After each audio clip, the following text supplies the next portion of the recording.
آگے کہا جا رہا ہے بنی اسرائیل سے کہ میرے علاوہ کسی کو مددگار مت بناؤ.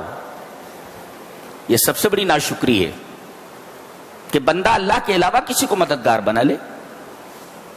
اور پھر انہیں آر دلایا جا رہا ہے, ارے تمہیں معلوم نہیں تم کون ہو. اللہ بنی اسرائیل سے کہا جا رہا ہے تم مجھے چھوڑ کر دوسروں کو کارساز بنا رہے ہو, وکیل بنا رہے ہو. تمہیں معلوم نہیں تم ہو کون. ذریت من حملنا مع نوح, یہ تم ان لوگوں کی اولاد ہو جن کو ہم نے نوح کے ساتھ کشتی میں سوار کرایا تھا, ان کی اولاد ہو تم. یہاں ٹھہر کر ایک سوال کا جواب لے لیتے ہیں. اس کشتی میں حضرت نوح علیہ السلام کی ذریت تو تھی, دوسرے لوگ بھی تو تھے, تو یہ کیوں کہا جا رہا ہے کہ اس میں نوح کی ذریت تھی اور تم نوح کی ذریت ہو, انہی سے تم آگے بڑھے ہو, وہ جو کشتی میں تھے. ورنہ آبادی تو دنیا کے خاص حصے میں تھی, طوفان آنے کے بعد سب مر گئے تھے. جتنے لوگ بچے تھے ڈوبنے سے وہ سب کشتی میں تھے. انہی لوگوں سے نسل انسانی آگے بڑھی ہے. تو نوح کی ذریت ہو تم, نوح کی ذریت ان کی نسل سے ہو. سوال یہ ہے کہ دوسرے لوگ بھی تو تھے جو نوح کی ذریت سے نہیں تھے. جواب یہ ہے کہ کچھ دنوں بعد دیگر جو لوگ تھے وہ سب مر گئے, ان سے نسل آگے نہیں گئی. تلاشو, مر گئے, وہ سب مٹ گئے. بقیہ بچی حضرت نوح علیہ السلام کی ذریت, انہی سے تم سب نکلے ہو, انہی کی نسل سے تم ہو. اور حضرت نوح تو بہت شکر گزار بندے تھے, تو باپ اگر شکر گزار تھا تو بیٹوں کو بھی شکر گزار ہونا چاہیے تھا. اقبال نے بہت اچھا کہا ہے, باپ کا حکم نہ بیٹے کو اگر ازبر ہو, پھر پسر قابل میرا سے پدر کیوں کرو. یعنی باپ کے راستے پر اگر بیٹا نہیں چل رہا ہے تو اس کی میراث سے اس کو حصہ کیسے ملنے والا ہے. تو تمہارا باپ شکر گزار تھا تو تم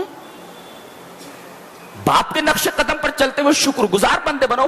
لیکن حالت یہ ہے کہ تمہاری پوری زندگی ناشکریوں میں ڈوبی ہوئی. کیسے آر دلائے گا, ذریت من حملنا مع نوح انہ کان عبدا شکورا. پھر بتایا گیا تم مانے نہیں سمجھانے کے باوجود, اور 2 مرتبہ تم نے بڑی بڑی شرارتیں کی. وَقَضَيْنَا إِلَىٰ بَنِي إِسْرَائِيلَ فِي الْكِتَابِ لَتُفْسِدُنَّ فِي الْأَرْضِ مَرَّتَيْنِ 2 times, 2 مرتبہ تم فساد کرو گے زمین میں, بڑے بڑے فساد. اور دونوں فسادوں کے بعد تمہیں 2 بڑی سزائیں دی جائیں گی. پہلی سزا کیا تھی؟ شریعت موسوی کے اندر موسیٰ علیہ السلام کی شریعت پہ تحریف اور تصحیف اور دنیا بھر کے معاصی کا ارتکاب, یہ سب یہودیوں نے کیا. یہ بہت بڑا فساد تھا. انبیاء کا قتل اس میں شامل ہے. تو اللہ تعالیٰ نے ان کے اوپر کس کو مسلط کر دیا؟ بابل اور نینوا کے بادشاہ, تاجدار بابل اور نینوا بخت نصر کو ان کے اوپر مسلط کر دیا. اور وہ ایک بڑا لشکر لے کر عراق سے چلا, بابل سے چلا, فلسطین آیا اور ان کی اینٹ سے اینٹ بجا دی. ہزاروں لوگوں کو قید کر کے لے گیا, عورتوں کو لونڈی بنا لیا, مردوں کو غلام بنا لیا, بے شمار لوگوں کو قتل کیا, بیت المقدس کو توڑ پھوڑ ڈالا. فجاسو خلال الدیار, گھروں میں گھس گئے. اللہ, گھروں میں گھس گئے, عورتوں کی آبرو ریزی کی. یہ پڑھتے نہیں آپ لوگ کہ کیا لکھا ہوا ہے, سب کیا ہے یہ؟ انہی کی جگہ پر تو ہم آئے ہیں. اب ہمارے اندر کوئی سرخاب کا پر تو لگا نہیں ہوا ہے کہ بھئی یہودی اگر حرکت کریں تو اس پر ان کو سزا دی جائے, اور وہی حرکت ہم دہرائیں. تو ہمارے اندر کوئی سرخاب کا پر تو لگا نہیں ہے کہ ہمیں چھوڑ دیا جائے. کیوں؟ آپ کو کیوں چھوڑ دیا جائے؟ آپ کون ہیں؟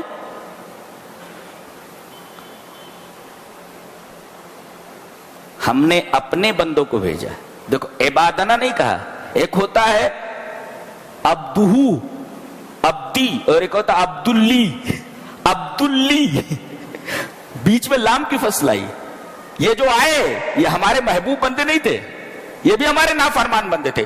تو نافرمان بندوں کے اوپر ہم نے اپنے نافرمان بندوں کو مسلط کر دیا. نقطہ یہ ملا کہ اگر مسلمانوں کو دیکھو کہ ظالم حکمراں ان کے اوپر مسلط ہیں تو سمجھ لو کہ انہوں نے اللہ تبارک و تعالی کی نافرمانی میں کوئی کسر نہیں چھوڑی ہے. ظالموں کا تسلط اس بات کی دلیل ہے کہ یہ حق کے راستے سے ہٹ چکے ہیں, اور ظالم اتنا ہی مسلط ہوگا جتنی تم نے معصیت کی ہے, جتنے تمہارے گناہ ہیں اسی کے بقدر تمہارے اوپر ظالموں کا تسلط ہے. ابھی غنیمت ہے, سدھر جاؤ. ابھی شاید ہم لوگوں نے اتنے پاپ نہیں کیے ہیں کہ ظالموں کا مکمل تسلط ہو اور ہمارے گھروں میں گھس جائیں. لہذا اس سے پہلے کہ معصیت کے اس مقام پر پہنچو اپنے آپ کو پیچھے ہٹا لو, ورنہ بہت طاقتور لوگوں کو تمہارے اوپر مسلط کر دیا جائے گا. اولی باس شدید, سخت طاقت والوں کو. فجاسو خلالت دیا اور ان کے گھروں میں گھس گئے.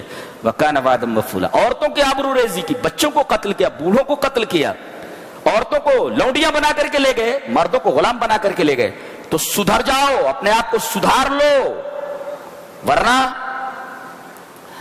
you are in very dangerous condition. بہت بری حالت میں ہو تم, سنبھال لو اپنے آپ کو. فجاسو خلال الدیار وکان وعدا مفعولا.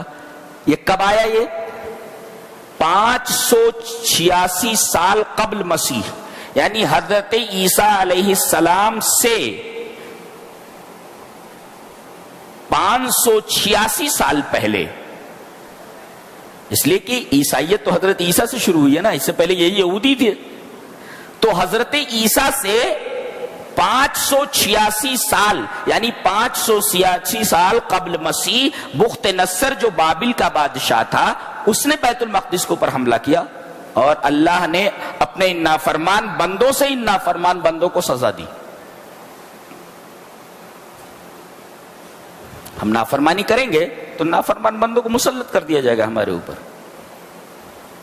دوسری شرارت پھر انہوں نے کی, توبہ طائب ہوئے, روئے, گڑ گڑائے, اللہ تو رحیم ہے, انہیں معاف کر دیا.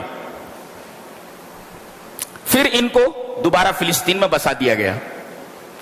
پھر انہوں نے شرارت کی, اور جب انہوں نے وہی شرارت دہرائی جو انہوں نے پہلے کی تھی, تو 70 عیسوی میں روم کے بادشاہ تیتاؤس نے, تیتاؤس نام تھا اس کا, تو یہ تو الف واو سین, تیتاؤس نے اس کے اوپر حملہ کیا, پہلے بابل سے اور اب روم سے. روم کے بادشاہ تیتاؤس نے ان کے اوپر حملہ کیا اور ان کی اینٹ سینٹ بجا دی. تو 2 مرتبہ انہوں نے بڑی بڑی شرارتیں کی اور 2 مرتبہ ان کو بڑی بڑی سزائیں دی گئی. مسلمانوں کو متنبہ کیا جا رہا ہے, قصہ کہانی نہیں ہے یہ, مسلمانوں کو متنبہ کیا جا رہا ہے کہ تمہارے اندر کوئی سرخاب کا پر نہیں لگا ہوا ہے, تم اگر وہی غلطی کرو گے تو تمہیں چھوڑ دیا جائے گا. تمہارے ساتھ بھی وہی ہونے والا ہے جو ان کے ساتھ ہو چکا ہے. اچھا بننے میں کچھ لگتا ہے, میں کہتا ہوں برا بننے میں تو کچھ لگتا ہے, اچھا بننے میں کیا لگتا ہے. لیکن محنت کر کے پیسے لگا کر ہم برے بنتے ہیں, اور بغیر پیسے کے مفت میں اچھے بننے کے لیے تیار نہیں ہے, سزا نہیں ملے گی.